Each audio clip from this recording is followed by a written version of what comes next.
short notice. That's right. When I said hot off the press on the announcement, I meant it. And we're, of course, delighted, absolutely delighted to have Senator Cory Gardner here. And this is a wonderful opportunity for all of us to meet him who haven't met him yet. And we hope that this will be a fairly loose conversation, if that's okay. We are taping this because we're deep into YouTube. We have our own YouTube channel, and some of you may have seen Dirk Braun. Thank you, Dirk, for doing this at the Lincoln Day dinner. And we find that we actually have a fair amount of content that we can put on YouTube. So this is a grand experiment, and we hope it is successful. I think, Cory, if you want to say a few words first, and then we'll open it up for questions. Sounds good. Thank you. Sounds good. Well, thank you. Thank you, Frida. Thanks, everybody, for being here. Give them a round of applause for being here.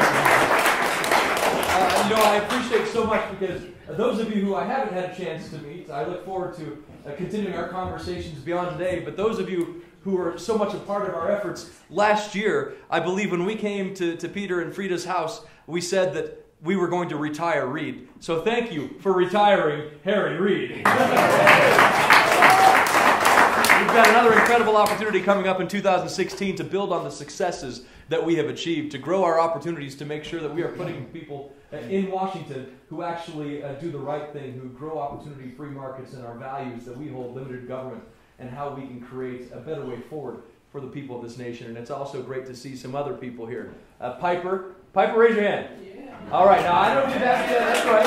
Piper started the Young Republicans in high school and was just out in Washington, D.C. about a month ago. Was that right? I think it was 2 months ago, maybe. But brought a great group of Aspen high school students up to talk about our government, to learn firsthand, and to ask questions about some of the things there. So it's great to see her. And I thought what I would do is just talk about a few brief things and then open it up to questions. So my comments, Frida, should only last about 45 minutes, and we'll be. But I want to share one story, though. Some of you have heard me tell this story, but I thought it means particularly a great deal since you were here to go through so much of the election last year. Some of you may remember the campaign commercials, the good ones and the bad ones. But last year, my grandmother, my 91-year-old grandmother Betty, was featured in one of our campaign commercials. She's a real-life Rosie the Riveter. During World War II, she welded Liberty ships. And she was featured in our TV commercials toward the end of the campaign. And she couldn't make it, though, unfortunately, to our swearing in Washington when we did it in January. Some of you were there. Bob was there. Frida. We had the opportunity to meet with you. And she was so shook up, though, that she couldn't be there.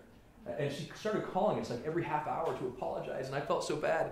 And so we made a deal. We do the swearing in on the Senate floor, and then we do a mock swearing in, a reenactment in the old Senate chambers.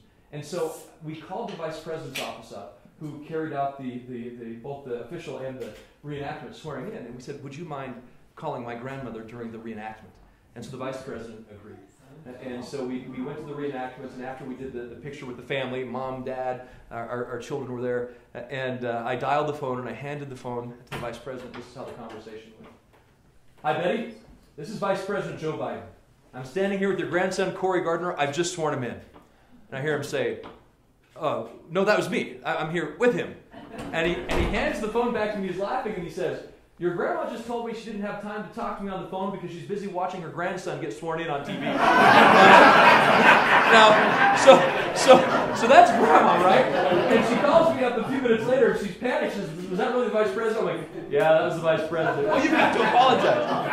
Now that story didn't end there. So a couple weeks ago, a month ago or so, the Prime Minister of Japan, Prime Minister Abe, was in Washington to address a joint session of Congress. And I was invited with the Vice President to go to the State Department to have lunch with the Prime Minister.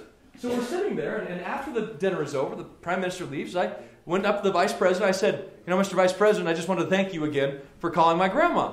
And he looks at me and he says, "Let's call her again." And I thought, okay, this is funny. And he stared there. And he stood there and stared at me. So I dialed the phone up, and I handed him the phone, and he talks to my grandma again. And so I'm thinking, all right, this is getting awkward. And so later I called my grandma up after I left, and she goes, That Joe is a really nice guy.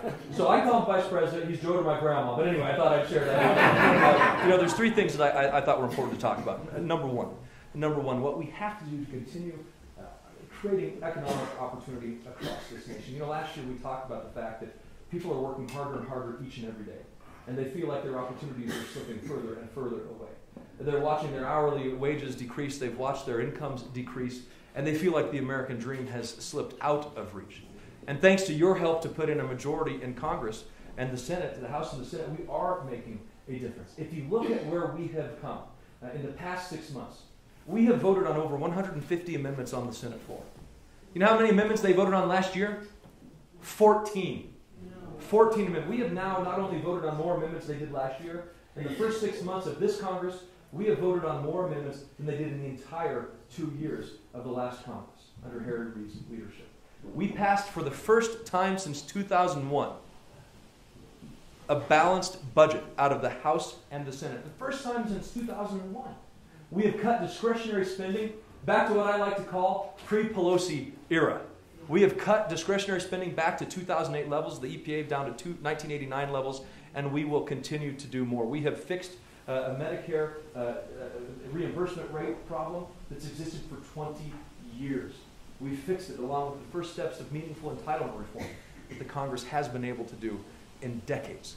And that's because of the work that you did to make a majority in the Senate possible.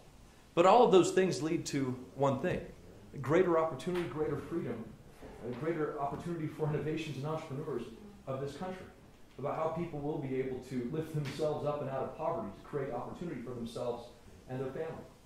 But the only way that we can continue growing an economy that helps all sectors is if we have a nation that is strong and secure.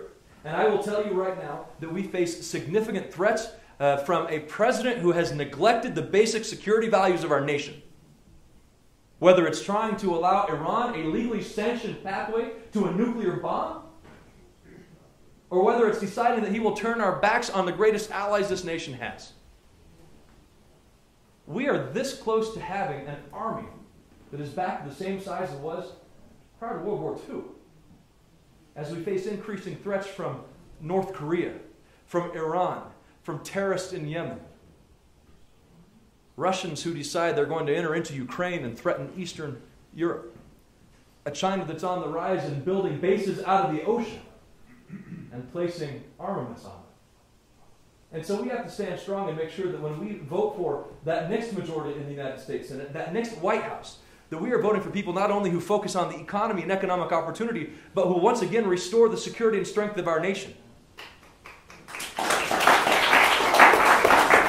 first thing I want to talk about is this Iran deal, and I'm going to turn it over to you and answer any questions that you might have. We are within the days away from the possibility that the president could enter into a deal with Iran. Now, remember where we started these negotiations. These negotiations were designed to make sure that Iran never achieved or attained a nuclear weapon.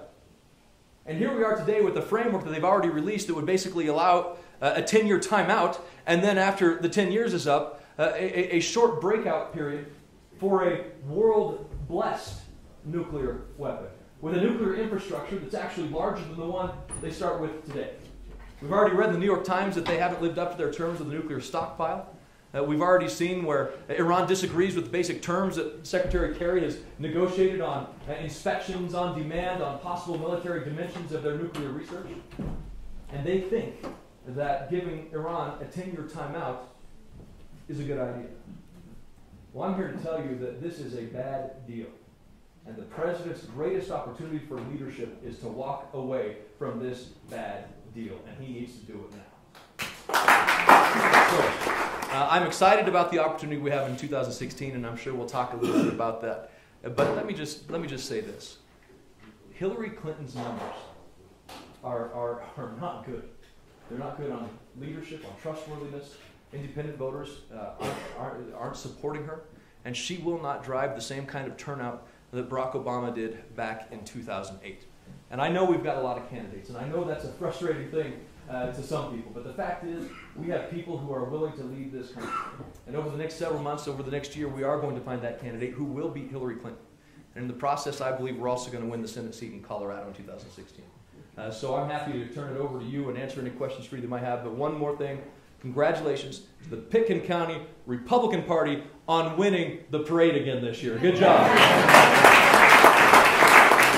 That's right. Well, I know we're ending here, and I just want to thank Frida again for opening up your home, and those of you who've been here, were here last year, here again to make sure that we win in 2016. And I'll end it with this. Earlier this year, my granddad passed away, and we had gone to his house, and we're looking at some old pictures, and we found a stack of envelopes. And in the stack of envelopes were letters that he had written to his parents during World War II. And the first letter we found, I read it on the floor of the Senate when I gave my first speech. And it started with this sentence. Aha! Last night at midnight, the 14th of August, the rumors in Europe were confirmed. The war has ended. There is peace in the world. I said a silent prayer and know that I will be with you soon. That's the America that we know. The America the people fought for, the America the people prayed for, and the America that at its darkest hours never had any doubt that we would be back, better than ever, and stronger than before. So thank you very much for the opportunity.